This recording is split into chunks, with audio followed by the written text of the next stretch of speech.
aconteceu até algo engraçado. Ontem, tava voltando para casa no meio do temporal. Entrei numa curva, eu moro na rodovia Anchieta ali, então uma rodovia de alta velocidade assim, estava chovendo bastante. Cara, entrei numa curva e eu vi o riozinho assim, ó. Aí eu falei assim, rapaz, eu tô com os pneus, eu uso uns pneus, já vem original no meu carro, né? Mais para performance, e é uma chinela de pneu. Para água, isso aí, muito pouca gente sabe disso, mas quanto mais largo o pneu, óbvio que numa pista seca você tem mais aderência, né? Mas numa pista molhada vira o contrário, porque você fica por cima do filme d'água mais fácil. Cara, batata, eu tava rápido, cara, eu falei, e eu estava esperando porque eu vi aquilo ali. Tudo ligado, todas as assistências e tal. No momento eu já passei uma faixa para lá assim, mas dá aquela palpitada, porque não é uma velocidade agradável de você perder a traseira do carro. Aí quando ele chicoteou pro outro lado, eu voltei e dei pedal. Cara, o vagabundo do controle só entrou quando eu dei pedal, que era justamente para ele falar, ó, para, porque você recupera no acelerador, assim.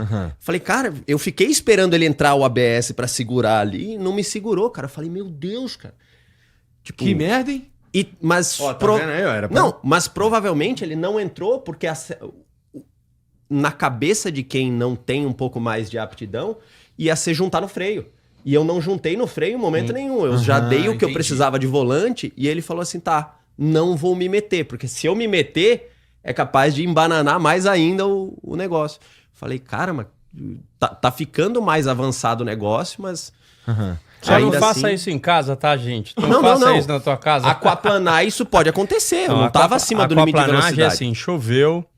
reduz a velocidade, óbvio. Assim, eu explico bem, né, bem direitinho. Se você não tiver com o teu pneu calibrado do jeito que tem que estar e ele tiver meio murcho, o caminho que a água vai percorrer já tá prejudicado. Entendeu? Que a água entra por dentro daquele córregozinho que tem no pneu.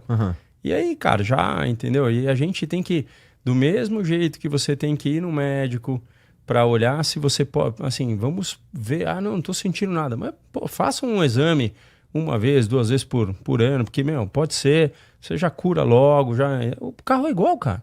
Se você não der uma calibrada no pneu de vez em quando, você tá muito apto a fazer uma besteira num riozinho desse que você não sabe, entendeu? De vez em quando pode acontecer. E nessa época de chuva, né, pesada, é um besterol danado, porque você pode acabar em 2 segundos porque você vai pisar no freio. Você não tá treinado para isso, você vai pisar no freio. Então, teu carro precisa estar apto para poder você tá com o sistema direitinho, entendeu? No Brasil, a gente também tem uma coisa que eu pisaria no freio. Mas todo mundo que não tem um pouco de vivência em pista, com certeza pisa no freio. Com certeza. Fiestinha ajudou. Ajuda. Mas, cara, e eu rodei até entender que a hora que sai de traseira, você tem que, num tração dianteira principalmente, você tem que juntar no acelerador para recuperar ali. Demora muito tempo até você ter essa memória muscular. E uma coisa que o Rubens falou, eu acho muito legal de passar essa mensagem também. No Brasil, a gente não tem tanto essa cultura.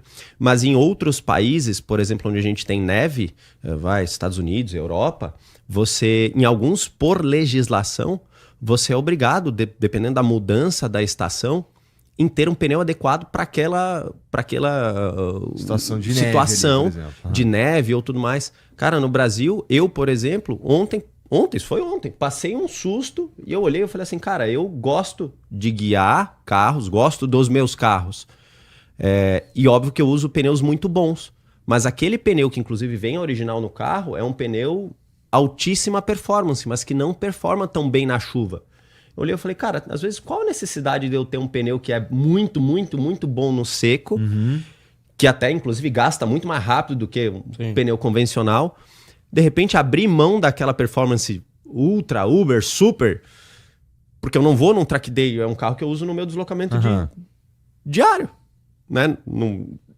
Às vezes colocar um pneu melhor para essa aplicação de... Seja mais geral, de certa forma. Seja mais geral, né? Que tenha mais resistência à aquaplanagem. E é algo que no Brasil a gente não tem essa cultura de, por exemplo, olhar. É bem legal quando você vai comprar um pneu que ele te fala ali o nível do ruído, né? Tipo uma geladeira. Você compra a geladeira, tem a B, C, D, E. Mas tu acha que as pessoas, de uma forma geral, elas estão prestando atenção no pneu? Em geral, eu não escuto ninguém falar de pneu. Não estão prestando. Mas deveriam. Não estão. Por exemplo, ontem quase perdi meu carro por causa disso. Só o cara que se deu o direito de experimentar, né? Quando tem muita gente que anda de kart indoor e escreve pra mim e fala assim, nossa, eu falei alguma coisa de você, agora... Então, o kart indoor, a gente tá falando de algo que você consegue ter uma percepção, mas você não tem. Então, se o cara entra numa pista de corrida, e aí ele tem... Por isso que a gente tá cada hora mais promovendo dentro do Acelerados uma conexão com o fã para que ele entre no carro comigo, entendeu? Se o cara der uma volta assim, ele fala assim, meu Deus do céu, não tem... Por quê? Porque é coisa que eu venho fazendo no meu dia a dia e que tem muito ainda, tem muito chão diferente, né, de uma estrada. Então você fala assim, mas na estrada, você tá sozinho, você manda ver? Não, cara, foi o que eu falei para meus filhos quando eles tiraram a carteira. Eu falei, cara, assim, ó, não são só vocês. É como você aprender a lutar. Se você tá aprendendo a lutar para se defender, ok. Se você vai pra brigar, puta, a chance do cara tira uma arma, não sei o quê, você tá se jogando pra um lugar que não precisa. A rua é igual. Você aprender a guiar, você tá aprendendo a se defender. Assim, passa um cachorrinho, sabe? É uma coisa bizarra. Esse negócio na minha época não tinha esse negócio. Quantas vezes eu vi um cara com a camiseta do Vasco, que tinha... Sim, o cara andando falando que ele tava com cinto e não tava de cinto, entendeu? Porque na minha época não tinha muito isso. Foi uma coisa que foi né, com o tempo, foi criada. Meu pai, no Del Rey dele, a gente, quando via de longe assim uma blitz, o que ele fazia? Ele pegava o cinto aqui e jogava aqui no ombro, aqui assim só. Não precisa botar não, só botar aqui só pra aparecer. Pô, o cara faz o mais difícil. Faz o mais com o cinto no ombro, meu irmão.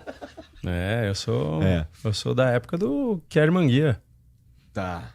Boa. Então... Não, meu pai, eu não sei se já te contei, meu pai teve 2 Del Rey, cara. Ele teve um 85 e um 88. Um Guia 88.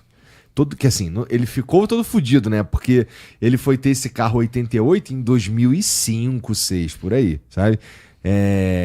E uma das primeiras... Não, um pouco antes, vai. Uma das primeiras coisas que aconteceu com o carro foi ele porrar o carro e fuder com o ar-condicionado. E aí o resto da vida do carro não teve ar-condicionado, porque ele não precisa dessa porra, não. Então, tá vendo? Carro sem ar-condicionado, não precisa dessa porra, não. E aí vivíamos a vida sem. Tinha toca-fita, faz um tempão essa porra. Isso daí... Dá pra... as pessoas gostavam do Del Rey, né, cara? Era um carro de... Era quadrado, mas as pessoas gostavam. Era um carro quadradão, né? Quadradaço. Ultimate quadrado. Tipo, Voyage, Del Rey, tudo carro meio quadrado. Eles começaram a meio que...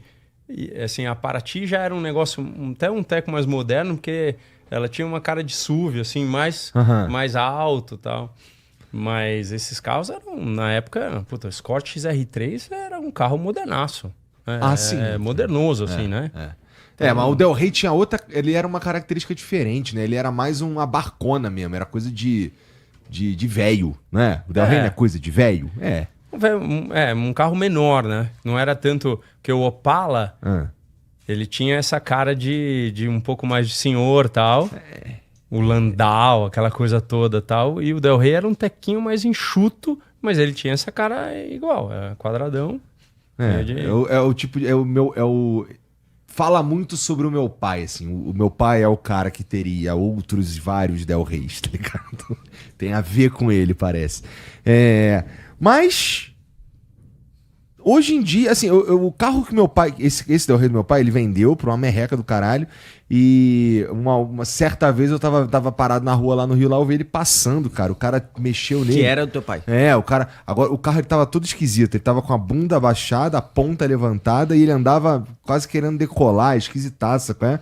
Os caras... Mas ali foi um problema, ele não mexeu pra deixar desse jeito. Eu espero que seja um problema, cara. Porque pra mexer, pra deixar desse jeito aí é sacanagem, né, cara? No mínimo ali era 3 galões de gás GNV ali no porta-mala que deu aquela sentada ali. Pode ser. Mas e qual que é a explicação, então, da tal das Fiorino, que a gente falou da outra vez, as Fiorino, que a bico dela que é pra baixo? Não, na verdade ali, quando o pessoal faz da Fiorino, isso aí remete, por exemplo, ao pessoal... Fiorino é um veículo de carga, utilizado para carga, e alguns caminhoneiros começaram a utilizar, né, a suspensão traseira, tá, dos caminhões levantada, um pouco mais levantada, porque daí o cara podia botar mais peso, quando ele estava descarregado, ele ficava arqueado para cima, quando botava mais peso, ele ficava nivelado. É daí que nasceu essa cultura. Só que daí o pessoal achava legal andar com ela com um caminhão descarregado e ele ficava empinadão assim, pô, cara de malvado e tal, tudo mais. Só que daí o pessoal perde, como tudo às vezes, o pessoal perde a linha. Tu já viu, Rubinho, essas Fiorino? Já. Tá. E aí agora, antes era no caminhão, daí depois eu acho que virou nas HR, que é aquele caminhãozinho pequenininho, e agora as Fiorino, cara, é arqueada assim, parece um gato assustado. Parece, assim, cara.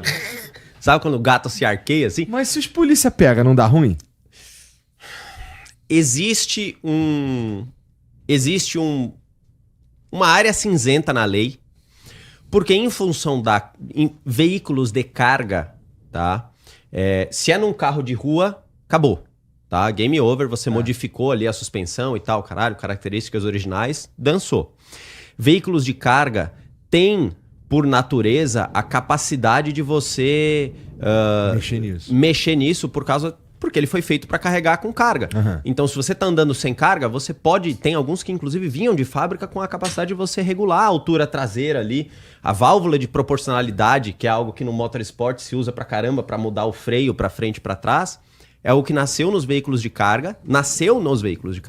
Porque quando você bota mais peso na traseira do veículo de carga e ele desce a suspensão, você tem que passar mais freio para a traseira.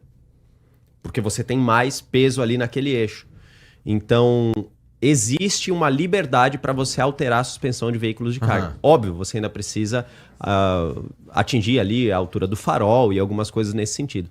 Mas não é, de acordo com o Código de Trânsito Brasileiro, existe essa área cinzenta de que você Aí os moleques consegue... perdem a linha. Aí a galera perde a linha, óbvio. Pra variar. Até que proíbe, e aí vão vir todo mundo... mas o Detran se importa com qualquer coisinha. Porra. Pô, mas O vagabundo cara tá tem perdendo a 1,5 linha. metro de altura no eixo traseiro. Pô, tu troca...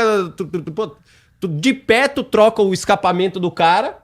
Mas não, o Detran tá se importando com qualquer coisinha. Tu já dirigiu uma dessas Fiorino aí? Porque eu fico pensando, Não. se o cara ele não fica... Esse cara tem que pôr o cinto, porque ele fica meio penduradão pra baixo, não é?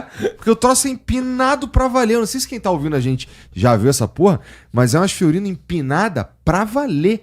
Tu não tem... A gente consegue ver alguma aí, Vitão? Vê se tu consegue botar uma aqui pra gente fazer, pra quem tá assistindo a gente Fiorino fazer. Verdureira.